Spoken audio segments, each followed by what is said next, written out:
We are very happy to be speaking about agriculture. I know Alpha Senon speaks about making agriculture cool to agriculture, but we have the communications and community coordinator at YFarm, as well as the Caribbean representative for Thought for Food, Ms. Audra Smith. We also have the manager and entrepreneurship lead, Marie Brueser, who is based in Belgium. She's the TFF community manager and entrepreneurship lead. So thank you very much, ladies, for making the time this evening. And I want to start off with you, please, Marie, because there's an event that we're looking forward to over the weekend, and it's called Cooking with Caribbean MVPs. But even before we do that, because this initiative comes out of Thought for Food, so can you please give us an overview on what Thought for Food is and what you're all about? Absolutely, happily. Thanks for having me on tonight. So Thought for Food is a global community of changemakers and entrepreneurs in food and agriculture. We are the world's next-gen innovation and startup acceleration for food and agriculture, and really the largest community in that sector. And so we have more than 25,000 people part of our community, really in 175 plus countries. And what we do is we catalyze ideas and innovations, bring them to the market, but also really show insights and showcase what our community and what the world of food and ag globally is all about. So what we do is we connect people to experts, to each other, to companies, as well as cutting edge resources and learning experiences to really create individuals that have got broad minds, that have got the skills and the network needed to lead and succeed in a sustainable food and agriculture system. And so our main setups, we bring this community together around our main programs. And so they include the TFF Challenge, which is our global competition where we look for startups and innovators from all over the world. And then we also have programs such as the live session that we're to discuss here, and topical weeks where we tackle topics and insights into the food system globally. And then we also have other innovation programs and acceleration programs for startups at any stage of development. And so everything we do to be global, of course, comes together through our online platform. It's the first of its kind innovation and acceleration platform called the TFF Digital Labs. That's free to use and free to sign up so that anyone, anywhere can have access to these tools. And finally, we've been around for more than 8 years now. So we know what we're doing. We know how to execute. We've helped launch more than 60 startups who've raised collectively more than $20,000 and have looked at thousands of new business concepts and ideas. And we've really worked with visionaries in the food system, with leaders in today, but also in tomorrow's world, and are proud to do so globally in more than 175 countries. Thank you so much for that, Marie. And Audra, I want to bring you in now and ask about the relationship between Thought for Food, of which you're the Caribbean representative, and YFarm. And how was it established and how does it work? Okay, just one slight correction. The actual TFF Caribbean region leader is Luke Smith, who is my husband. So one and the same, depending on what you believe. But TFF and YFarm, which is our key volunteer organization, have always been long-term partners.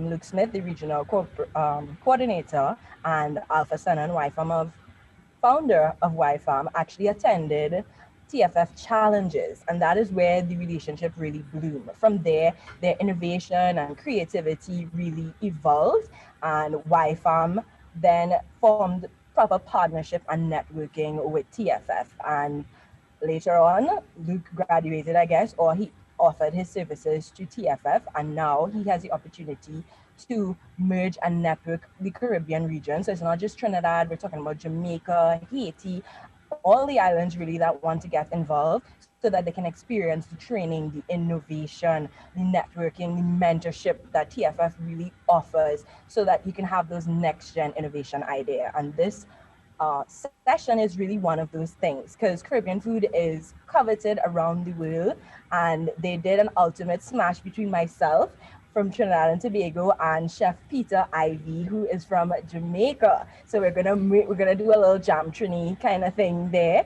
and talking about what we call MVPs, which are most valuable produce. And we're going to highlight quite a few. Our star of our recipe will actually be dasheen. And fun fact, Trinidad is one of the few Caribbean islands that actually utilizes the entire crop. We're talking leaf, stem, and the actual root. We call it top and bottom here. But you can have this delicious on its own, but there's so many ways that you can prepare your fruits, and that is where innovation really comes in the preparation, the agro-processing that you can include to really transform your already stellar ingredients. And when you give her directions like that or an explanation like that, it just makes me want to highlight some of the things we're doing in terms of agro-processing, as opposed to just pulling something out of the earth and say, okay, well, that's it. But I want, and with that in mind, we also say hello to the folks who organized the Blue Food Festival in Tobago. We give an honorary mention of them.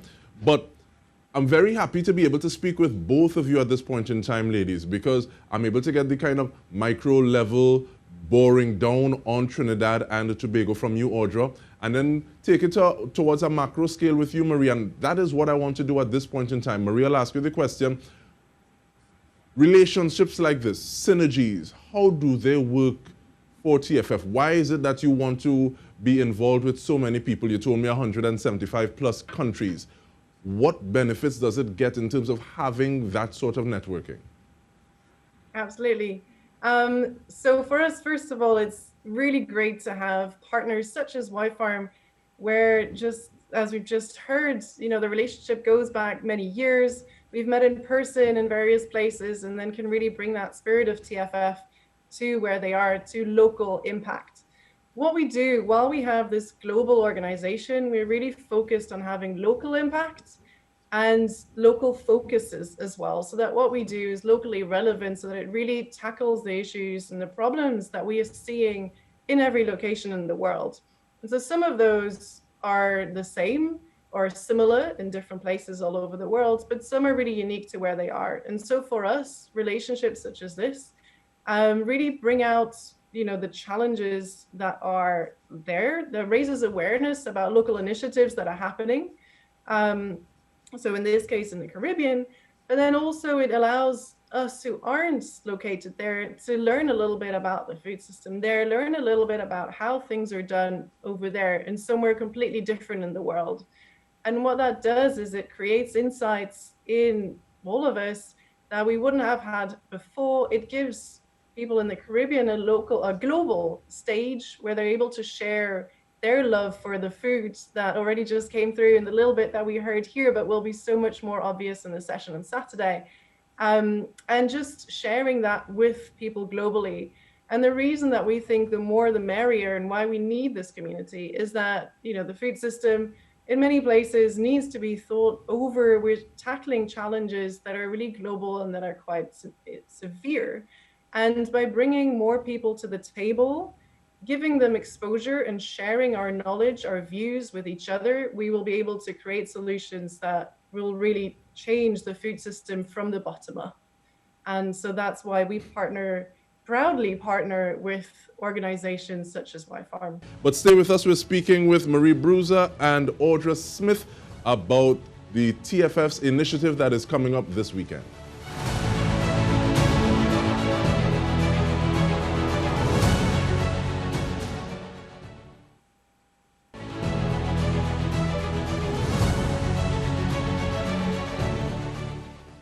Welcome back. We are speaking with Marie Brueser and Audra Smith. We are going to be talking now specifically about cooking with the MVPs. And Audra, take me through that, please. In terms of how did you decide we're going to do Trinidadian and, well, Trinbagonian and Jamaican? What are some of those logistics? And also, how do people register? Is it something that we can be a part of while it takes place? Or just fill me in? Okay, so from on the back end of it and the logistic, TFF has a great relationship with YFarm, and they also are developing greater relationships within the Caribbean region. So when we were thinking about this event and what would work, who would work, they also have a relationship with Chef Peter Ivy from Mission Food Festival, who is CEO of the Reggae Chefs, as well as he has his nonprofit Mission Food Festival. So they thought, why not the Caribbean country that we know?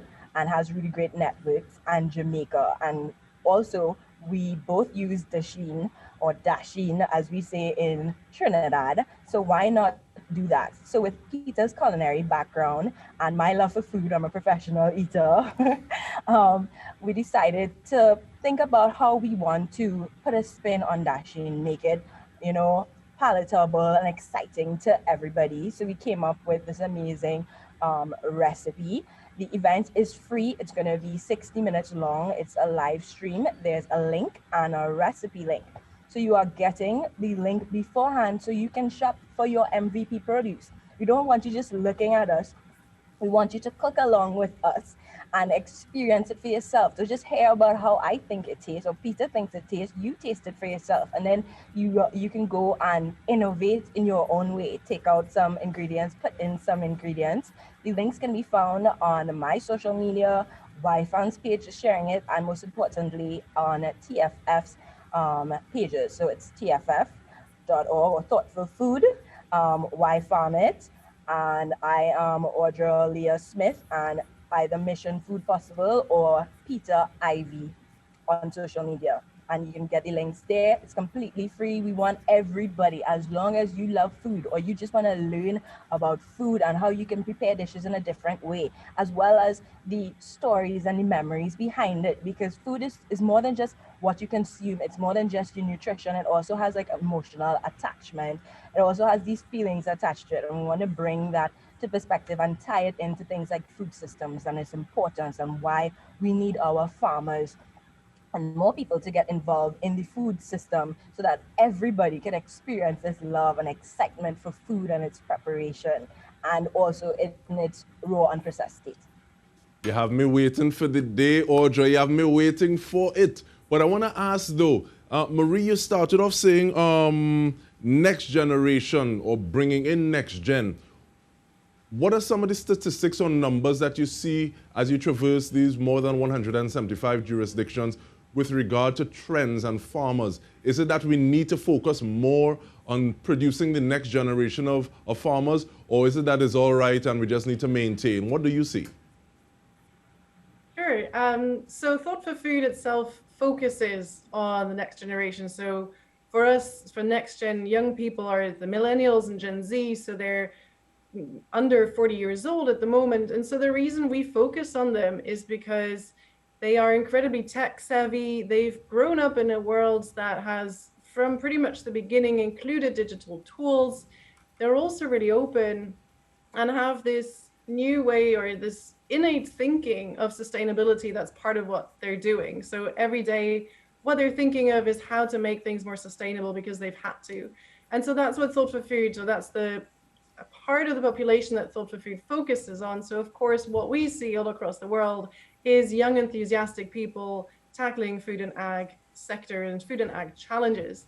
But at the same time, of course, we are also doing this because the sector of food and ag particularly is getting older, and we're seeing yet less young people embracing the sector and seeing opportunities in it, even though that is actually not quite reflected in the trends of the day. So for example, a lot more funding has gone into the sector, and especially over the last year with the pandemic hitting us all globally, a lot of eyes have shifted towards the food sector and what's going on there. And we've all received a little bit more of a hit to really think about what our food system entails, where our food is coming from, and where maybe some of the parts of it are a little bit less like functioning less well.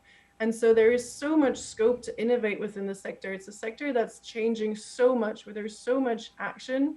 And so both, I'm always including both on the agriculture side, so how we grow the food, but also on the food side, how we eat it and what we consume is really in flux. And so it's a great place to innovate, to draw in young people and to really make a change. And I think a lot of young people at the moment want to create impact. They want to make a change, a difference. They want to see what they're doing and feel good about what they're doing.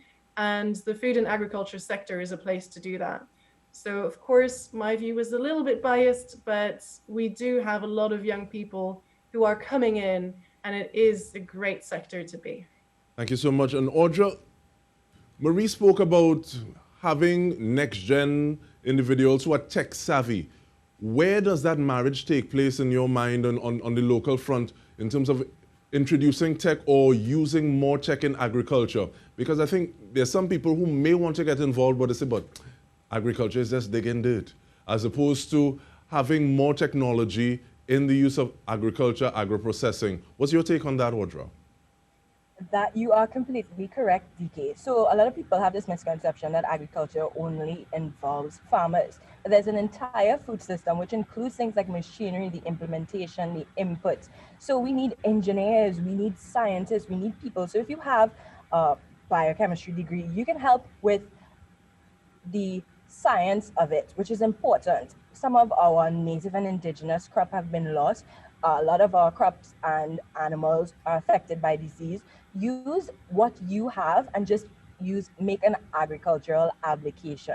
So if you're an engineer, you can help develop processing material. You can help provide a solution on how things can be sped up or enhanced or made more efficient. So don't just limit it to, well, I don't have any land or I don't really like the dirt. No, there's a place for every single person. You can use your knowledge, your training, and you can help feed the world, which is what YFarm and TFF would be involved in. But at the same time, while we are seeing some of these images, I also want to say, well, this would naturally would have happened before the pandemic, and we had safety protocols, which is why you're seeing a great deal of people without masks. But at the same time, I'm also seeing pictures, and Marie, I want to bring you in as well. One of the pictures that I saw was, well, there were outreach activities. There was also the grow box, where you could have, I think, downloaded the PDF and built it for yourself. So where does indigenous knowledge and indigenous practices make their way into what it is you're doing with next-gen individuals? Great question, yeah. So of course, I alluded to it earlier, but what we like to do is to really make our tools available to anyone, anywhere, and to really be open source in what we're doing. And so that's with, for example, a live session this Saturday that is available for everyone to tune in freely, but also with all our other materials. So like you say, yeah, we did have this called, like a grow box where you can grow your crops inside and you don't need any soil. But at the same time, so all those things are freely available. All our programs are recorded and then freely available. And what we like to do is to really give a stage for our community. And so that, of course, also includes indigenous practices and indigenous people. And so we're able to reach places all over the world to do that with our setup. So while we have a relatively small core team, we then have these regional footprints that we've discussed with you today for the Caribbean, where we're able to then kind of share our knowledge and our tools, and then on the ground, people can meet in person and then bring back to us and to the global community any insights, any ideas, any ways of doing things. And at the same time, then also bring anything that we're doing to them and share those tools as well. So we do like to make our things available, but also we like to think that we're able to bridge the digital divide in many places as well. And we thank you for that very much. And we thank you so much for that, Marie Brueser, as well as Audra Smith, letting us know about the practices and the work, the mission of TFF, Thought for Food. And we want to thank you on behalf of the entire news team for joining us this evening. I'm DK Rosta. Have a good night.